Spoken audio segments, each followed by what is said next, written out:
Agni Yoga calls for the next level of evolution. Where do we want to start in order to reach this high goal, if not with ourselves?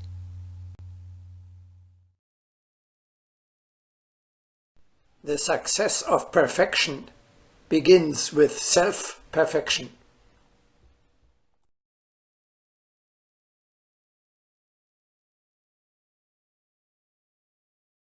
The time has come for people to cease lecturing and to apply themselves to strict self-betterment.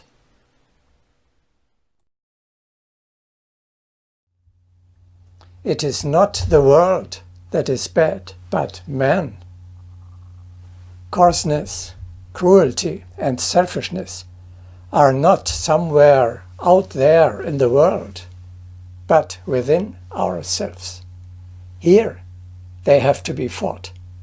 Then the world will get better by itself.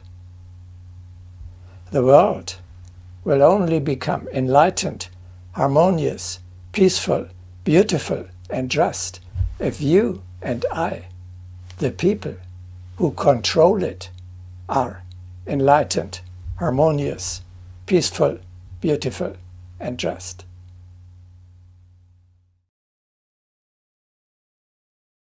Not the world is cruel, but man.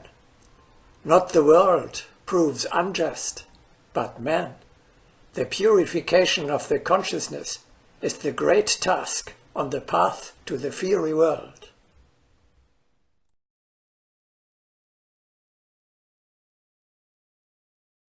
Thus, what is my contribution to improving the world? First, develop into an immortal spirit, a role model that others can imitate.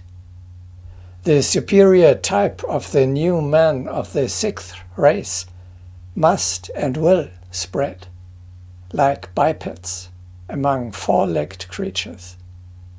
The old men just have to see it. Then they will immediately feel the longing to climb this beautiful higher level themselves as well. And with the spread of the man of the future, the world of the future will emerge of its own accord.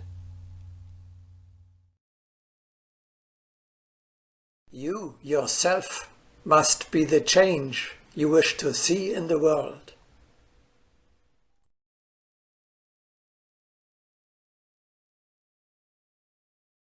Everything, both your personal spiritual path and the building of the new world, starts with your starting to work on yourself. Take your training or self-perfection into your own hands. Unlike the animals, we humans can reach the next level of evolution only with our own conscious cooperation. Starting with self-improvement, you proceed toward infinity.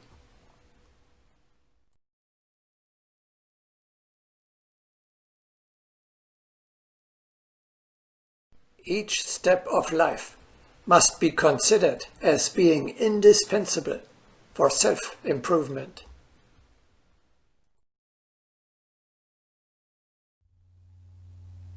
In the spiritual realm, everyone is a self-made man. There is no success based on the achievements of others.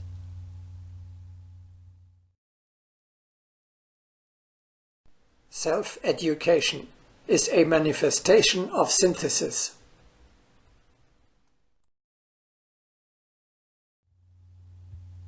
Do not expect someone else to carry you up to the top. You have to climb there yourself.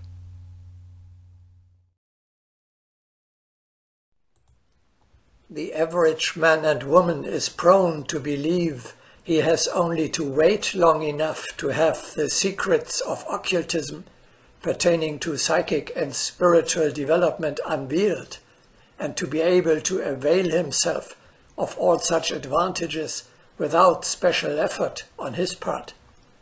And so he refuses to accept the statements of the older seers regarding personal effort, or to use the only methods by which advancement in those fields is possible, as those methods have been outlined.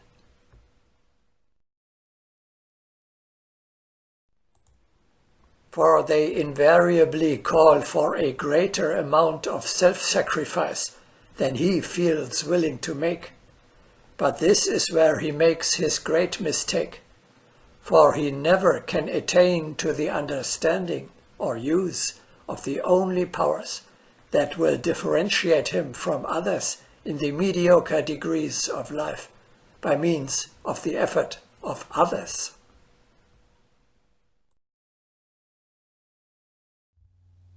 Others can funnel intellectual school knowledge into you, but only you yourself can work on the elevation of your own being. The teacher can give advice, raise your consciousness and go ahead. However, you yourself must carry out these instructions, walk the indicated path, and follow the example.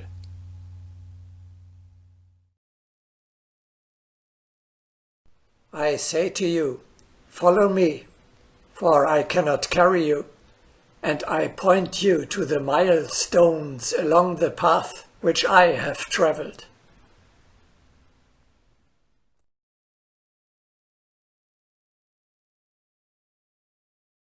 I am unable to bring you up. You have to bring you up yourself.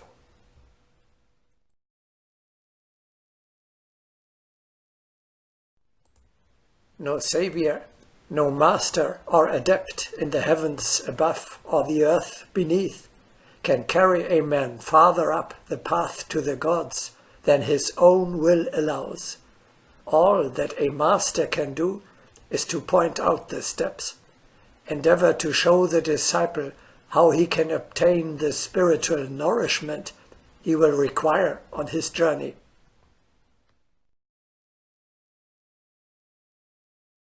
And give him a staff of knowledge to enable him to protect himself from the antagonistic forces he will inevitably meet on the way. Then he must draw in and await the result. All the rest depends upon the individual man.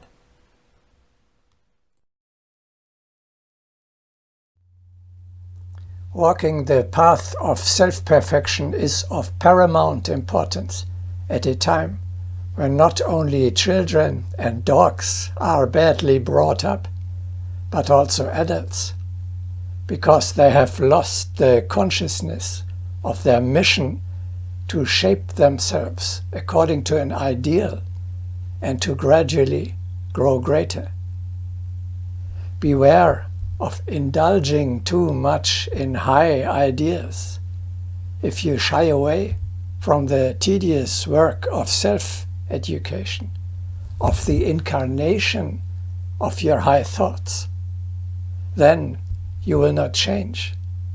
You will not make progress on the spiritual path, and you will not advance the world either. Everyone who has just read the first pages of Agni Yoga wants to become a teacher right away. Yes, sure, me too. An excellent project. But first, educate yourself before you start instructing others. Your soul is still like a toddler or a disciple. Once you have raised it, you will be ahead of others, and then you can be their teacher.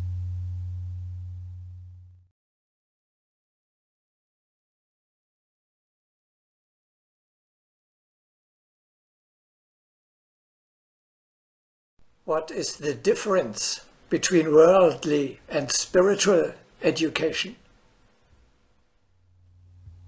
In secular schools, body and intellect are trained, of which, however, nothing remains.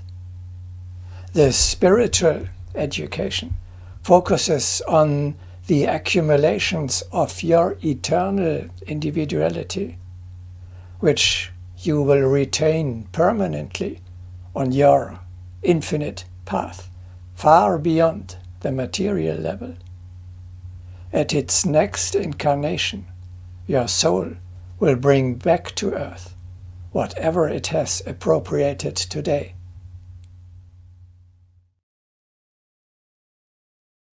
We are here only for the perfectment of the spirit.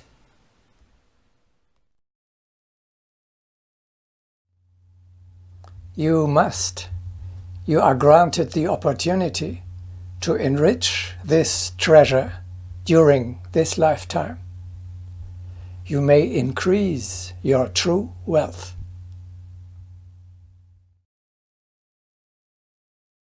The spirit must acknowledge that through its strivings it lives not for one life round, but for a cycle vouchsafed by infinity.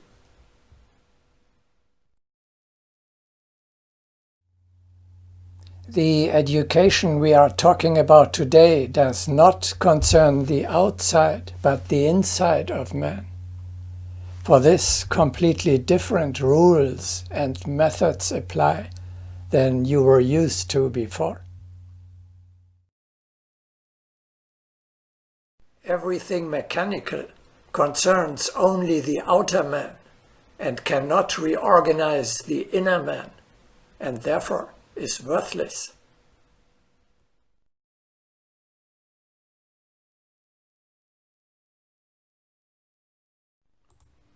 Nothing mechanical can transform the inner man, and this transformation is the chief aim of all the true teachings. Therefore, one must always bear in mind that all the great teachers are concerned with the inner man, whose realm is the sphere of motives and thoughts.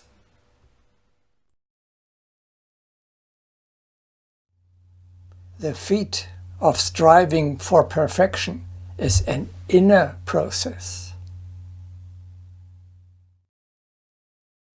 The labor of an Agni yogi is above all inner work.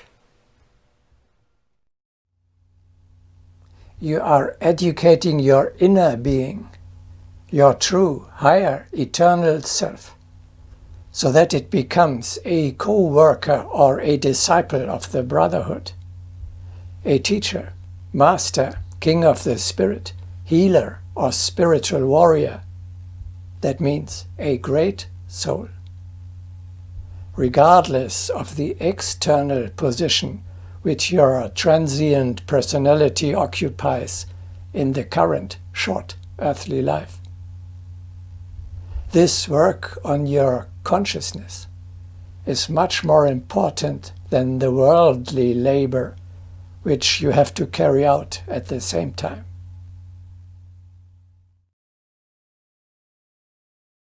The crowns of the masters are in their royally beautiful radiations.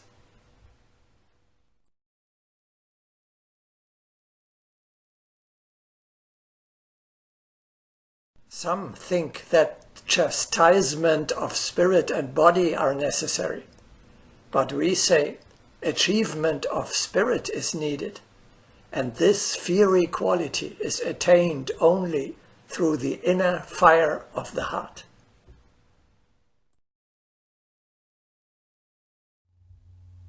These are the treasures in heaven that we are together according to Jesus' words.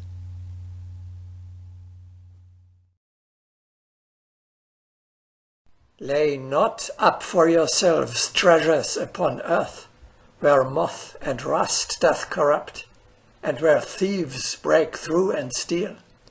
But lay up for yourselves treasures in heaven, where neither moth nor rust doth corrupt, and where thieves do not break through nor steal.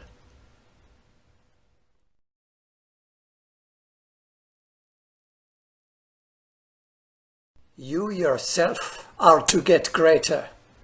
Your soul is to grow, not your library, your house, or your bank account.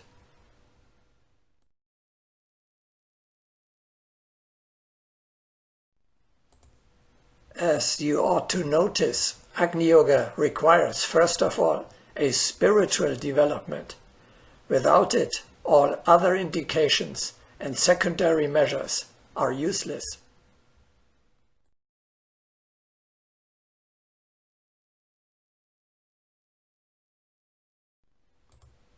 So, in everything, let us aspire to the inner, in other words, to the depths.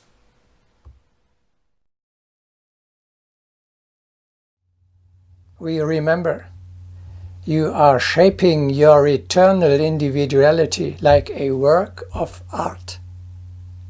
The apparently somewhat boring and perhaps even repugnant concept of education and self-perfection means in reality something beautiful, something highly creative.